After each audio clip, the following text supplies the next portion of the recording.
इंदौर जिले के नगर देपालपुर में 24 अवतार प्रांगण में विकास खंड स्तरीय स्वास्थ्य मिशन अंतर्गत किल कोरोना 2 कार्यक्रम का आयोजन किया गया, जिसमें जिला कलेक्टर मनीष सिंह द्वारा आशा आंगनवाड़ी कार्यकर्ताओं द्वारा प्रत्येक अस्वस्थ व्यक्ति की जानकारी प्राप्त करने और उसे स्वस्थ करने के लिए टैबलेट देने पर जोर दिया गया। साथ ही ब्लॉक मेडिकल ऑफिसर को किट उपलब्ध करवाने और सुरक्षा के इंतजाम उपलब्ध कराने के निर्देश भी दिए गए।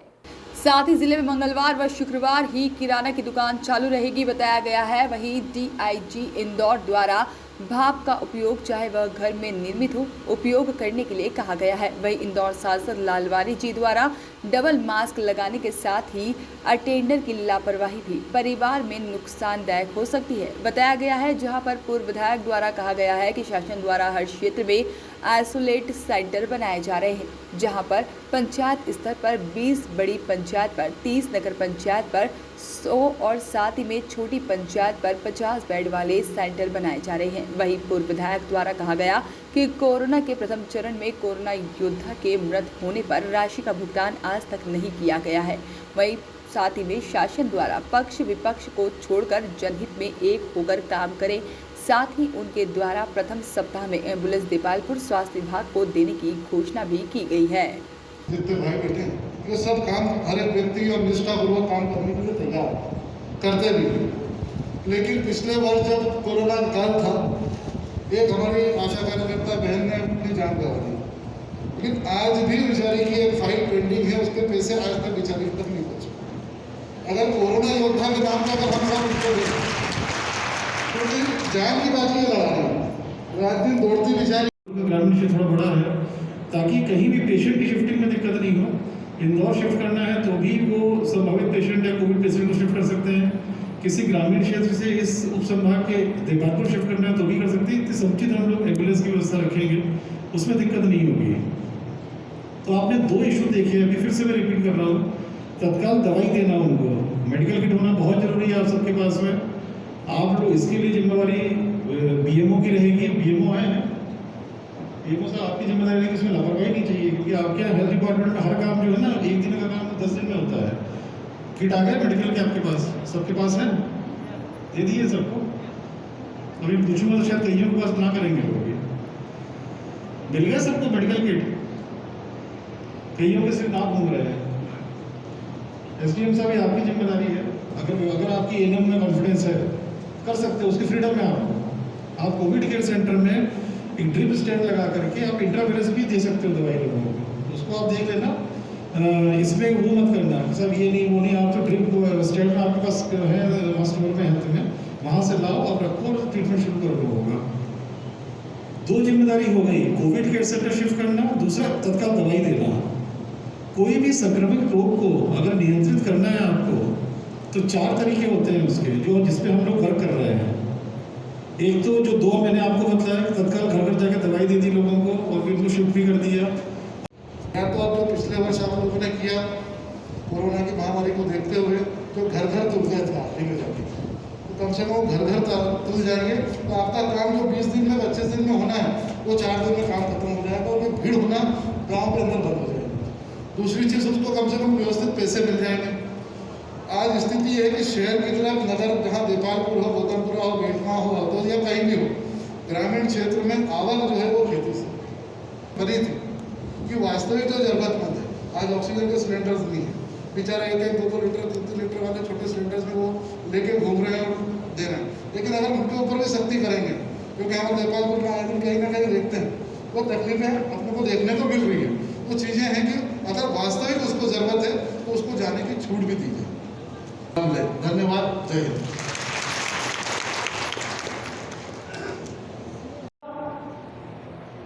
अगर आपको लगता है आपकी कुछ प्रोजेक्ट सैंक्शन कर रहे थे तो उसको कैंसिल करते हुए सारा पैसा इस पर। दूसरी बात हमारी रही कि हमारे आइसोलेशन सेंटर या फिर हम कुछ सीसीसी डेवलप करते हैं। मैं डीआईजी महोदय, डीएम महोदय, सीओ जिला पंचायत, सभी अधिकारीगण, आंगनबाड़ी कार्यकर्ता, आशा कार्यकर्ता, हमारे सचिव, सभी हैं। और अभी जो स्थितियाँ हैं वो बहुत ही विकट है, शहरों में तो है ही सही, लेकिन जिस प्रकार धीरे धीरे ग्रामीण क्षेत्र में मरीजों की संख्या बढ़ रही है, तो तो माननीय मुख्यमंत्री जब भी हम वीसी की मीटिंग में बैठते हैं तो हमेशा ग्रामीण को लेके वो चिंतित रहते हैं कि ग्रामीण में किसी प्रकार से रोका जाए, और उसी को ध्यान में रखते हुए ये योजना बनाई गई कि हम ग्रामीण क्षेत्र में कोविड केयर सेंटर बनाएंगे। और जैसा बताया गया कि आपके माध्यम से घर घर में सर्वे होगा। मैं गांव वालों से भी निवेदन करूंगा, आपसे तो कर ही रहा हूं, कि कभी कभी छोटी मोटी सर्दी हमें कि जो हमारा आंकड़ा आया है, जो 45 साल से ऊपर के वैक्सीनेशन की बात हुई है, उसमें ग्रामीण में 85% लोगों ने वैक्सीनेशन किया है। ये रिकॉर्ड है, जो कि शहर में 52% हुआ है। हमको लग रहा था शहर वाले ज़्यादा करवाएंगे, लेकिन आप लोगों को बधाई के पात्र है, आपने 85% वैक्सीनेशन कराया है। ये आप बधाई के पात्र हैं। बड़ा खतरा है उनके लिए। अगर घर में अंदर रहेंगे, सुरक्षित रहेंगे, मास्क वगैरह लगाते रहेंगे तो कितनी बड़ी सुरक्षा कर रहे हैं। और अगर ये नहीं करेंगे वो, तो कितनी बड़ी सुरक्षा है उनके लिए। एक सीमा के बाद चिकित्सा सुविधा नहीं मिल सकती है। तो ये समझाना बहुत जरूरी लोगों को। तो बाद में अल्टीमेटली सब चीज आती है प्रशासन के ऊपर, हम लोगों पर आती है। और हम लोग कितनी सुविधा करेंगे। मैंने आपसे बताया कि 150 टन से लेकर आज सरकार 680 टन ऑक्सीजन ला रही है, फिर भी हमें लगता है कम पड़ रही है। कम पड़ नहीं रही है, पर एक पूरा था कि इंतजार होता रहता है, टैंकर का कहाँ से आ रहा है, कहाँ सेंटर भरने जा रहा है, एक प्रेशर बना हुआ है सिस्टम पे। इसलिए ये वक्त है हम ग्रामीण क्षेत्रों में सबको समझाने। वहाँ मालूम पड़ा कि आधे शटर खोल के व्यापार कर रहे हैं लोग। यहाँ SDM साहब भी हैं, SDOP साहब भी हैं, जो भी ऐसा करे कृपया करके उसको अरेस्ट कर लीजिए 151 में। हमें सील से मतलब नहीं, सील तो कर दीजिए आप, गिरफ्तार करिए, सेंट्रल जेल भेजिए उसे। SDM साहब सेंट्रल, इसमें बिल्कुल सख्ती रखनी है, कोई विरोध नहीं होगा। सब जनप्रतिनिधि समझते हैं कि इस समय कितना जरूरी है जनता को सहयोग देना। और अगर इस तरह से कोई कुछ व्यापारी या कुछ ऐसे लोग इसमें करेंगे, इसमें वॉल्यूशन होगा। एक दुकान खोलता है तो दूसरा दुकान खोलता है।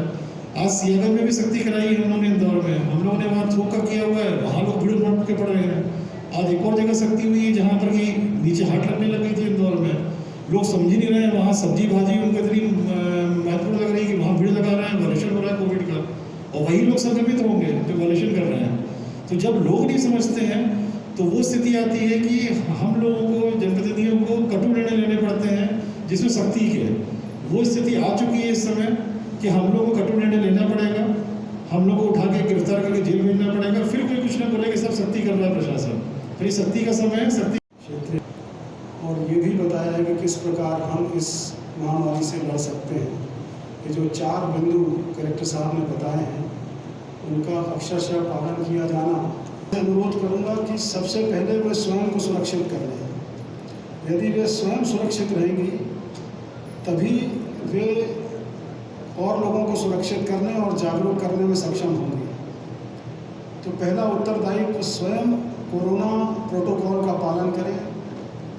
2 गज दूरी और मास्क है ज़रूरी, ये ज़रूर लगाएं। हाथों का सैनिटाइजेशन, उनको धोना बहुत ज़रूरी है। और एक महत्वपूर्ण चीज़ है कि अन्य उपायों के अतिरिक्त भाप, स्टीम, इसका यूज़ सभी लोग समय समय पर करते रहें। ये जो वेपोराइज़र आते हैं, भाप निकलती है नलके में से बिजली का तार लगा करके, वो यहाँ उपलब्ध होंगे दवाई की दुकानों पे। और यदि नहीं उपलब्ध हो पाते तो अपने घरों में पतीले में पानी डाल करके और उसका भाप जो है वो 2 मिनट 3 मिनट तक ज़रूर दिन में 2 बार, एक बार प्रातः एक बार शाम को लेंगे तो इससे बहुत हद तक बचाव संभव है। क्योंकि ये वायरस जो है इसको हम ये जो सामने जो भी ऐसा संभावित पेशेंट दिखता है उसको तत्काल मेडिकल किट दे के बोलिए दवाई प्रारंभ करे हो। उसको कोविड होगा तो भी शुरुआत में दे देंगे तो ठीक हो जाएगा। कोविड नहीं भी होगा तो भी जो लक्षण अन्य बीमारियों के कारण होंगे वो भी ठीक हो जाएगा। तो तत्काल अपने को दवाई किट देना है। उसकी जो ANM से कोऑर्डिनेट करके आपको उसकी टेस्टिंग, सैम्पलिंग टेस्टिंग करानी है उसकी। और साथ ही साथ पूरा स्क्रीन करना है सभी परिवार वालों को, सभी घरों में, किसी और को तो लक्षण नहीं है। जारी किया है CO जिला पंचायत हिमांशु जी जो भी बता रहे थे, आपको शायद ब्रीफ किया होगा।